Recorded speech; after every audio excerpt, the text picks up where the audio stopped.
Hello everyone! So for today's video ay gagawa naman ako ng salik. So yung salik dito ay kung tawagin sa atin ay parang arroz caldo, lugaw.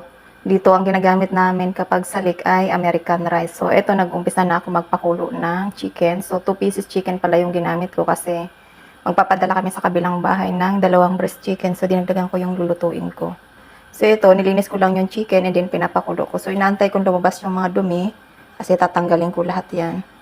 So, kailangan antayin mong lumutang lahat ng dumi and then tatanggalin mo siya. Kailangan lahat yan ay tanggal. Kasi yan yung malangsa sa manok.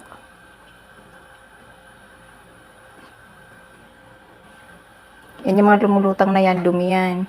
Kaya kailangan tatanggalin mo yan bago ka mag-umpisa magluto.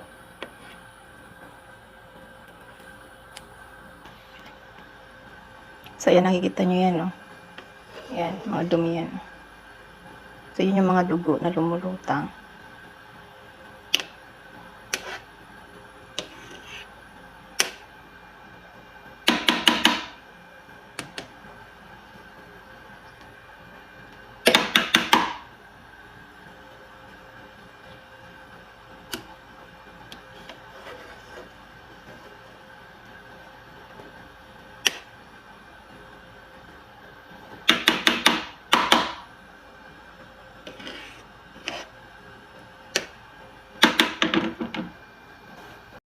So, after kong matanggal yung mga dumi, so ayan, malinis na yung water niya.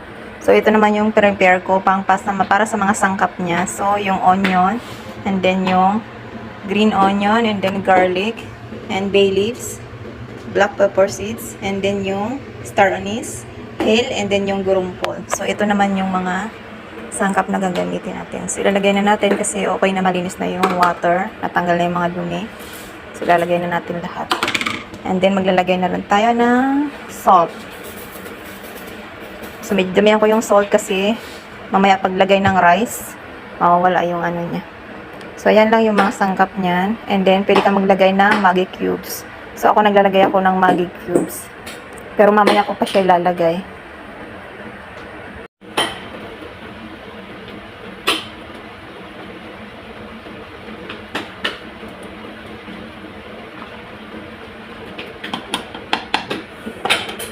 Habang nagbo-boil ako, yung isa naman ano tawag niyan? Bukor.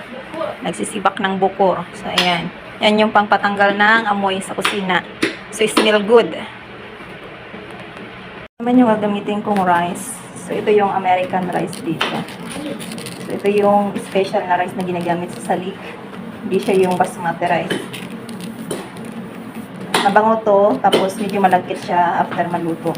Medyo matagal nga lang yung pagluto nito kasi medyo matigas to. Pero kailangan pag hinahalo mo to na hinahalo habang niluluto, so nagiging sticky na siya.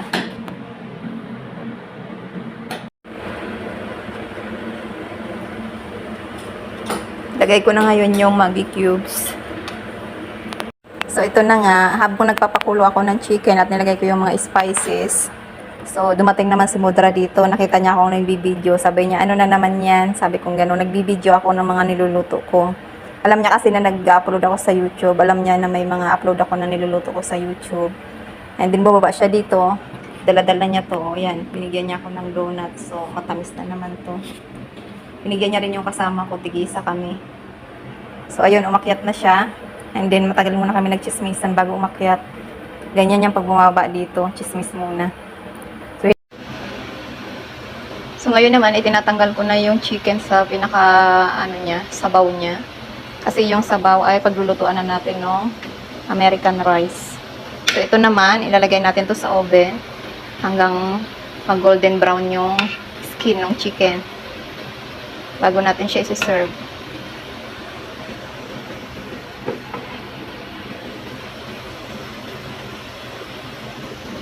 Tatanggalin muna natin yung mga spices na nasa sabaw niya. So sasalain natin yung pinaka sabaw.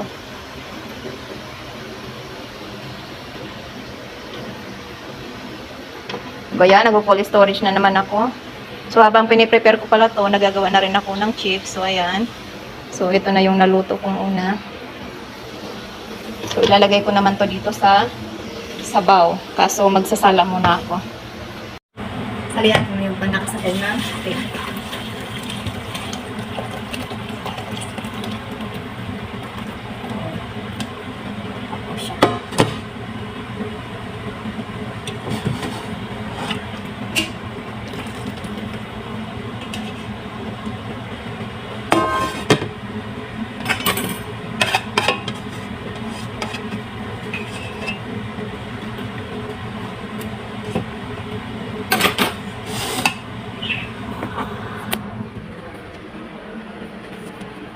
ayan na yung sabaw.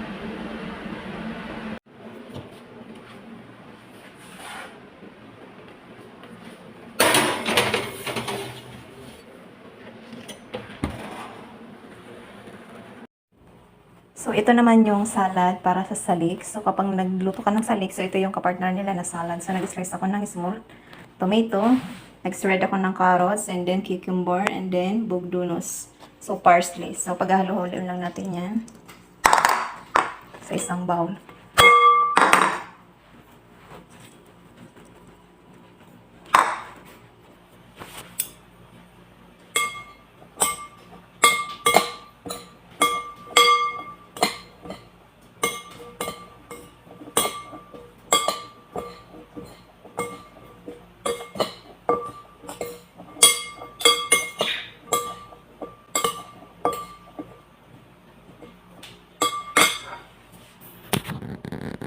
So, ano yan? Yung pinaka-dressing nito ay, ano lang, vinegar, salt, black pepper, and then olive oil. So, yan lang yung dressing niya.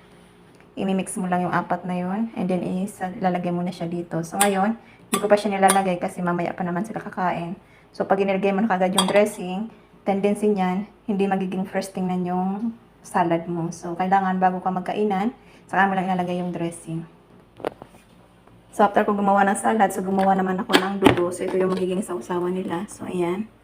Pinaghalo-halo lang yan ng tomato, garlic, salt, and then yung kusbara. And naglagay ako ng lemon. At naglagay ako dito ng chili.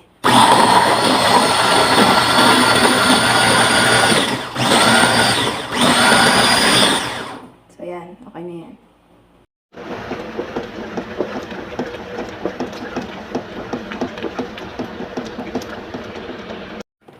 So, ayan, habang kumukulo siya, kailangan haluin mo siya ng haluin hanggang sa maging sticky yung texture ng rice. So, ganun yung gusto nila. So, ayaw nila yung medyo matigas at buhaghag. Kailangan ay medyo sticky na siya. Katulad na siya ng parang lugaw. Pero, ang salik na to ay hindi siya totally katulad ng lugaw na matubig. Ito ay medyo dry ng kaunti. Pero malambot lang siya. So, ito nilagay ko na rin yung chicken sa oven.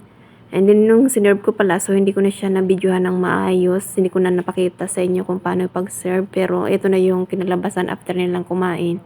So, yung texture pala ng rice ay katulad niyan. So, dry siya. Para rin siyang rice, pero parang malata lang yung hitsura niya. And then, yung chicken, ilalagay mo lang siya sa ibabaw. So, ayan na. So, hindi ko na siya nabidyohan ng maayos kasi nga andito yung dalawa habang piniprepare ko to. So, hindi ako nakapag-video kasi nagugutom na daw sila kaya minamadali na. So, inisinare po niya sa kagad sa lamesa. So, ayan lang. Thank you for watching. Bye-bye.